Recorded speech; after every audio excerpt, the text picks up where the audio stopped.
Hey girl, let's talk crime. So today we're going to be discussing the Dayton Christmas killings of 1992. So a group of teenagers and young adults that had deemed themselves the Downtown Posse were pretty bored on this specific day.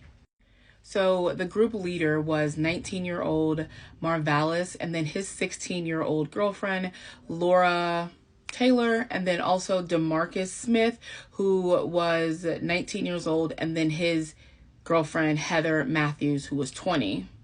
Also a 16-year-old by the name of Wendy, and then also an 18-year-old named Marvin Washington. Now, both Wendy and Marvin were not here on every murder that happened over the next 3 days, but they were a part of this group that called themselves the Downtown Posse. So on December 24th, that night, they had found their first victim, a 34-year-old by the name of Joseph Wilkerson. So the plan was that Laura and Heather were going to go back to his home and they were going to have sex with him. That was his understanding. But their plan was that they were going to rob him. Now, once back at Wilkerson's home, the girls did pretend as if they were going to undress so that he could kind of let his guard down. And then once that happened, they did tie him up with electrical cords to his headboard.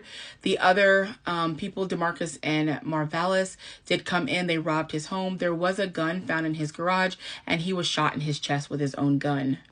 He was then shot in his head a second time by Laura Taylor. So after he was killed, he was then left on his bed, and they used his home kind of as a hub. So they would go out to and fro, and then they would come back and party at his house. They had stolen his car, and that's how they would get around and continue this murder spree.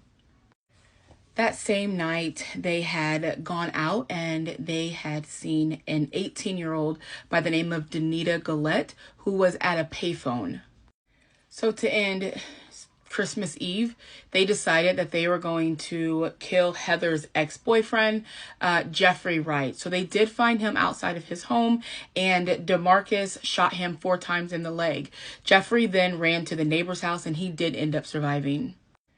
The following day, it is now Christmas, and they have set their sights on Laura's ex-boyfriend, a man by the name of Richard Maddox. Now, Laura had convinced him to leave his parents' home to come pick her up, and that they were going to go on this ride, this car ride. Now, what he did not initially know is that Heather, DeMarcus, and Marvalis were all behind him, following him, because their intent was to rob him. Now, Richard does realize that they are being followed, and so in an attempt to get away, he hits the accelerator, and that's when Laura then takes out a gun, puts it to his head, and pulls the trigger. She now realizes that he's going to lose control of the car because he has just been shot. She jumps out, the car runs into a tree, and she survives. Richard does die. So the day after Christmas on December 26th, they all end up walking into like this family-owned like mini market, and working was a 38-year-old woman by the name of Sarah Abraham, who also is a mother of 3. So Laura was the first one to walk in to kind of like scope out the place, and then the other 3 came in behind her. There was a robbery. They had asked for money. Sarah did give the money immediately. However, Marvalis still shot her. And then also there was another man there named Jones Pettis, I believe is how you pronounce the name. He was shot in his hand as well as his stomach. And then there was also an older gentleman there who had actually given Laura 5 cents because she was a nickel short on purchasing a drink just a few minutes earlier. He was shot at, but he was not hit, but he did fall over as if he died just to survive. Unfortunately, Sarah did die 5 days later at the hospital. They were able to get $44 from that mini market.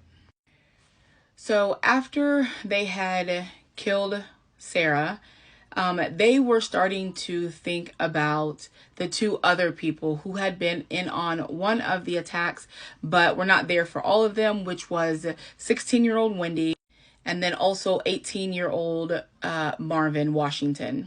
They just felt like they couldn't trust them, and they felt like, they would be the people who would implicate them for these murders, and they had to get rid of them. So they picked up Wendy and Marvin, and they drove like kind of down this gravel road until Marvalis had stated that he needed to use the bathroom. And so they pulled over. When they got out, they had ordered Wendy and Marvin to both get out. Wendy did not get out. She was then pulled out by her hair. They were told to walk over where this dirt area was, and they were both executed. So during this murder spree, they had been swapping out cars and license plates just to kind of ensure that they weren't being caught if people had witnessed anything.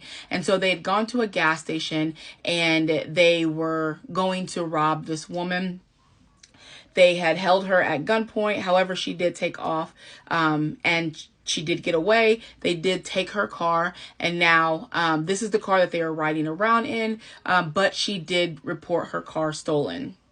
So the police sergeant, John Huber, was driving around, and he saw the Dodge Shadow, which is the vehicle that they had stolen from the woman that was at the gas station.